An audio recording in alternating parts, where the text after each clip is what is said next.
Although I never had the zechus to be officially a Talmud of Yeshiva Staten Island, I feel like a Talmud of the Rosh Yeshiva, as when I was in high school in Yeshiva Tiferes Torah in Staten Island, my Rebbe, Rav Reuven Feinstein, had a transformative impact on my life, and Chazal tell us, Brakar Davua. In addition, a number of times we visited the yeshiva. We went there I remember spending Yom Neiram in Yeshiva Staten Island, and the interactions that I had with the Rosh Yeshiva, both in the yeshiva and at Reb David's house, remain with me to this very day. It is my zechus to introduce Rav Reuven Feinstein Shlita.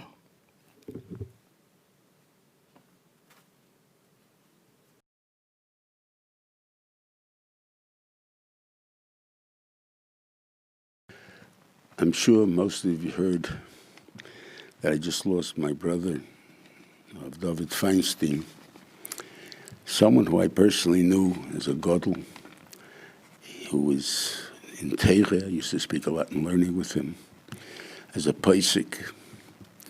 And I thought that when we come to the Hespedim, we will be talking about his godless and so on, what he was meant to Klal Yisrael.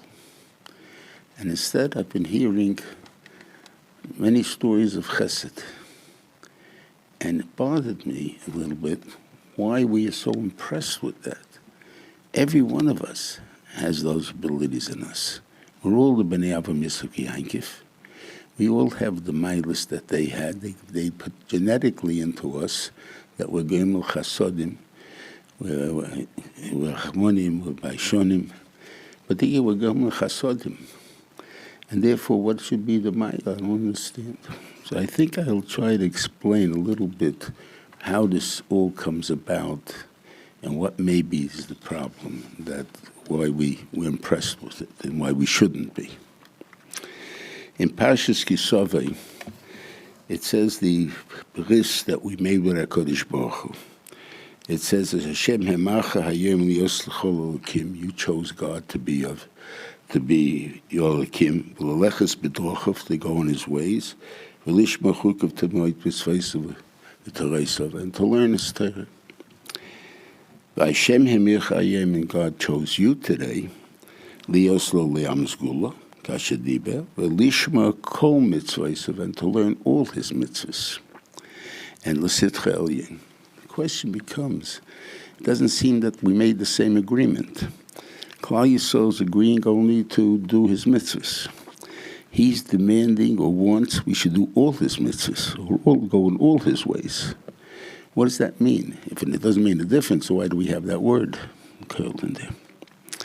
There's a Gemara in Makis that says that when David HaMelech realized that 613 mitzvahs was too much for Klal Yisrael, they weren't able to keep up with it. So he put it down to 11 klolim. And it over the generations, until Chabakuk, it got into one. Tzadik b'manasa yichya. The question, how does that help me do the Torah?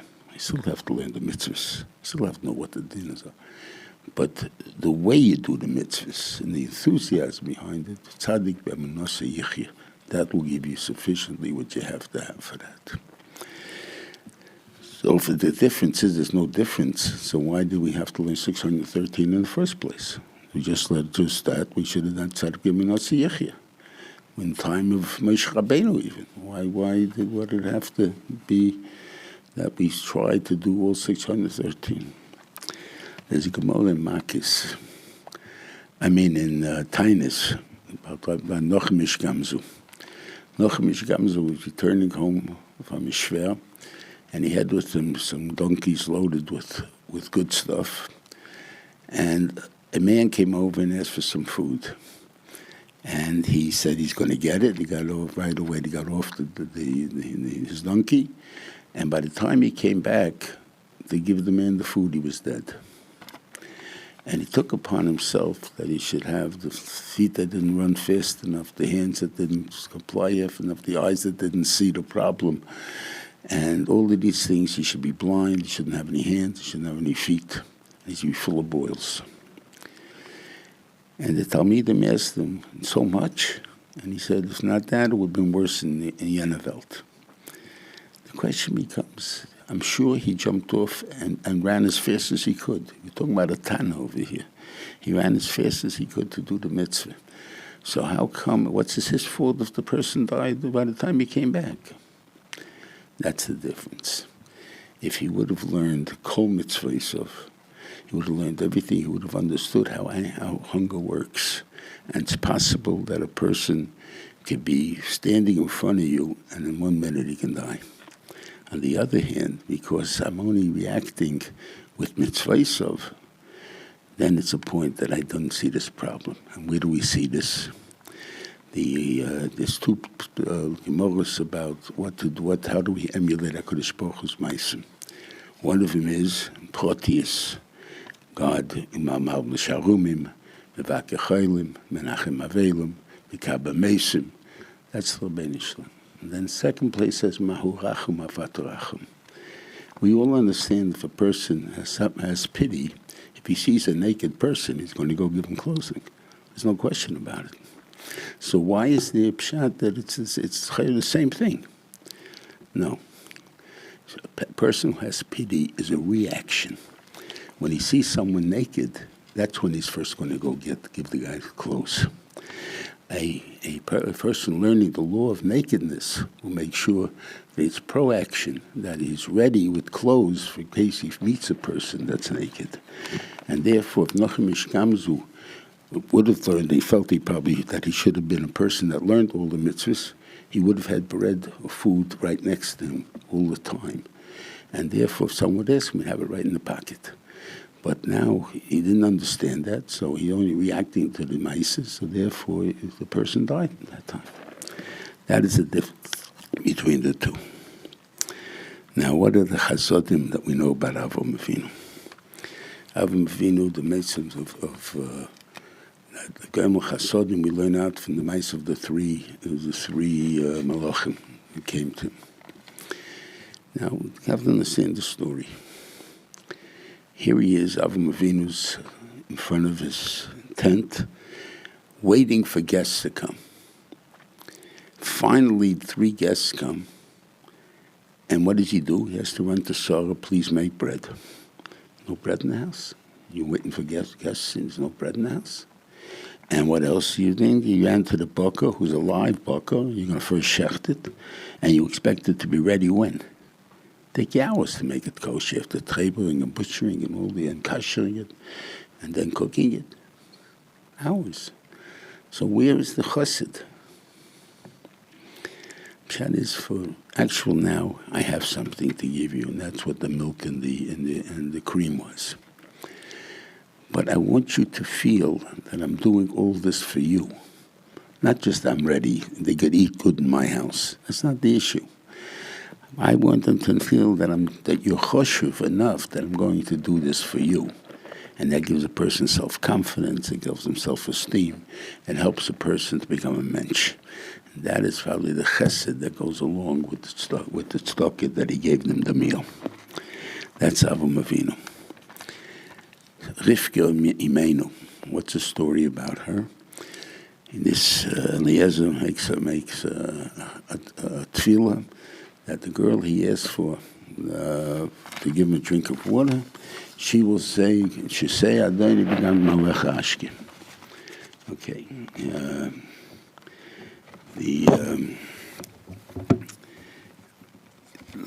I would say Eliezer must have been a big person. I mean, a tall, strong, what he calls, what Eli fought with Avraham against Gedol Haimel. Must be somebody that's a big Eber. And on the other hand, Rivki is a 3-year-old girl. I'm sure even though they were tall, but you can still tell a 3-year-old girl from a 20-year-old girl, just like by us. You see a big guy, you can say he's 20 years old, he's 30 years old, he's 40 years old. These things, obviously you can tell differences. So she's a little kid, and he's a grown man. So what does he ask for? He says, I would like you to pour water from your pitcher into my mouth. What is the proper way? You should have borrowed over there. You should have said to her, can I please borrow your pitcher? I want to take a drink. I forgot my pitcher. When I finish drinking, I'll fill it up again. I'll first wash out the pitcher from my mouth, and I'll fill it up again. I'll give it back to you. That's the menschliche Sache to do. Instead, I'm asking you to pour it into my mouth. How am I supposed to pour it into your mouth? You can lie down on the floor so I can pour it into your mouth. But that's what he answers. So all of us, it looks like I'm a bully, right? In other words, I come up a big guy to a little girl, and he says to her, give me water, obviously, give me a drink. So immediately she'll try, of course, to please him immediately, and she'll say, Gam Gamalachashke. Say, now what's the proof that it's not as a bribe? You were to say that it's chesed, maybe it's a bribe. In other words, I don't want you to touch me, I don't want you to hurt me, so I'm going to only give you to drink, I'll also give your animals to drink. So he says, if you watch the pasuk, what she answered, she didn't answer him the way he asked. She said to him, "Vataymer shisei adoni, drink. Vatamar vater kado al yodu atashkei." She took down the pitcher, she gave him to drink. Vatachal hashkeisi, when he finished drinking, vataymer gam gam alachashav. Now she said to him, "I'll give you your camels." That means I'm not afraid of you. If I was afraid of you, I would have told you right away that I'm going to give you the camels. I'm not afraid of you. But if that's all it takes, if that's what it takes to make you feel good, I'm willing to do the favor for you. If the only way you're going to get a drink of water is only be able to lord it over little girls, I'll get the water for you. If the only way you're going to drink the water is only if someone gets it for you, not if you do it for yourself, I'll do that for you too. That's chesed. In other words, if we be training maybe our children, instead of saying to the bully, what do you got? You're a cripple, or I'm not going to let anybody touch me. Don't let anyone take anybody advantage of you, and so on. If we would have answered, look, that's what it takes to make you feel good, I'll do it for you, big deal. Then all of a sudden we won't have any bullies. Everybody would be so embarrassed to take things. I'm a Machmanis case. I'm a pity. I'm a sickie. Because the only way I can get things is only by acting as a bully. Anyway, that's the chesed. And this happens to be in there as long. There's if you read the differences between the story told over and when it was, there's a switch between Eshev and Ashke. I'm not going into it now, but it tells you that I'm only going to help you if you help yourself. When it comes to doing chesed, I'm not going to just do it for you or for the camels. If you're ready to work, I'm going to work with you. If not, I'm not going to do it. And then the chesed of Yitzchak. Yitzchak is very interesting. He's lives in Goa. He comes there. He's very successful. He has 100 times more things than they do, and what do? They put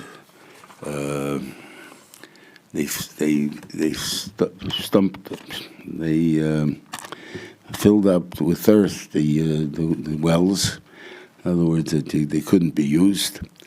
And that forced him, and then Avimelech tells him, you're very successful, we don't really want you here. So he moves.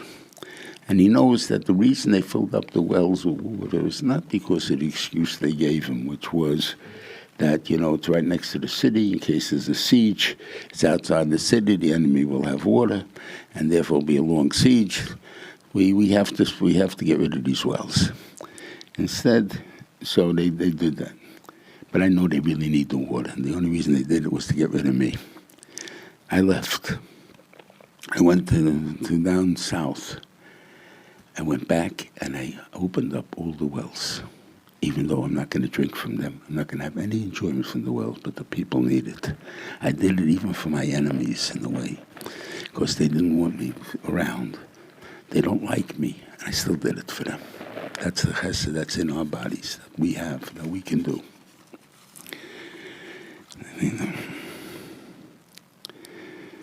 Okay.